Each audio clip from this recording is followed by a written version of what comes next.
Hey guys, it's Carrie the Paper Monkey. Thank y'all so much for dropping in. If you're new here, welcome.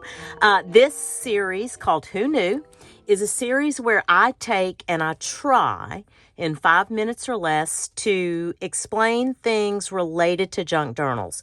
Terms, tips, tricks, tools, just different things like that. So we're going to jump into this one. Miss Stacy, who is one of my dear subscribers, asked me to do a Who Knew for her, and I said, absolutely, I sure will. So that's just for all of you out there. If you have something that you're curious about and it's junk journal related, message me, send me an email or comment on this video, and I'll look it up and try to give you a quick explanation on whatever it is. So Miss Stacy wanted to know the differences between glue book and junk journal. Okay.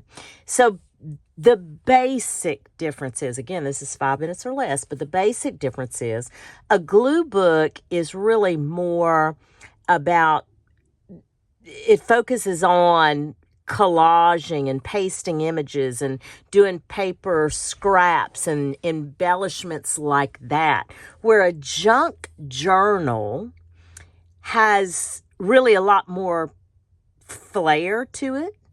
Usually it has tags and tucks and different elements in the junk journal that will allow you to actually journal.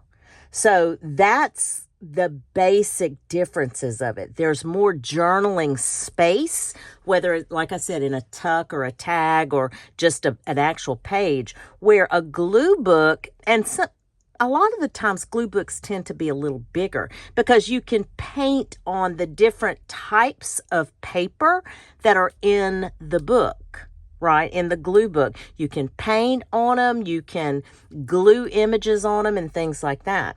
The structure of the glue book is just that. I've noticed that with glue books, it takes a lot of different kinds of paper.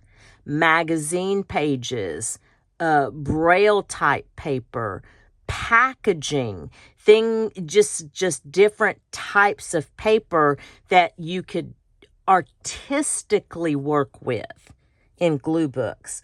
Glue books, they use you can do, like I said earlier, collage and things like that with glue books. Junk journals. In junk journals, you're going to have things like fabric ruffles, lace edging. It's more decorative. And again, it captures things like, if you do collage in junk journals, like for example, a lot of people will use their junk journals to glue family photos in. Where in glue books, you can do that. You can do, like family photos and things like that. But a lot of the times you're doing like magazine images. I've seen people, and I have done a glue book where it was like my monthly vision board, where it was just images like you would use in a vision board. Glue books also don't typically follow a theme, where a lot of the times you'll see junk journals, they'll have some type of theme. Not a lot of, and I'm hesitant to say that because a lot of times my junk journals are so eclectic. But I have junk journals that are made from little golden books, and my little golden books, let's say it's a Cinderella little golden book or a Barbie little golden book. Well, there's going to be a certain theme to that's going to run through that book, right? Where a glue book, there's truly no rhyme or reason. You can use different textiles and textures in a glue book. It's really a more, what I would consider a more therapeutic type artistic session, in the respect that you're drawing and gluing and things like that, where, again, the junk journal is a lot about what you're writing out, your thoughts, your dreams, your hopes. You're processing your days or your weeks or your months or your hopes and your dreams and things like that in a junk journal.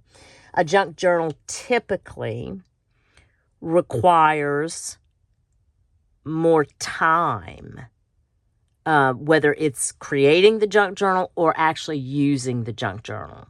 Where a glue book, in my experience anyway, my glue book, the one that I've put together, was just really a lot of fun.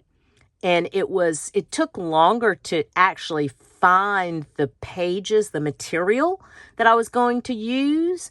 But when I do my junk journals, it really takes me a lot more time putting together my junk journals. I really do hope that you guys are enjoying this series as much as I am. I truly am enjoying this series because the interactions that I'm able to have because of this series have been off the charts. I mean, you guys are asking questions and commenting and adding your own knowledge. So please, if you have other tips about glue books versus junk journals, leave them in the comments. People are reading those and it's wonderful. I've had the best time. So again, guys, if you have something that I can help you with, drop it in the comments, send me an email. My email address will be in the description. But remember what I always say. I do hope that whatever it is you get to do today or in the next few days, it is at least as much fun as I'm having with this series, Who Knew? Thanks, guys, and we'll chat soon. Bye.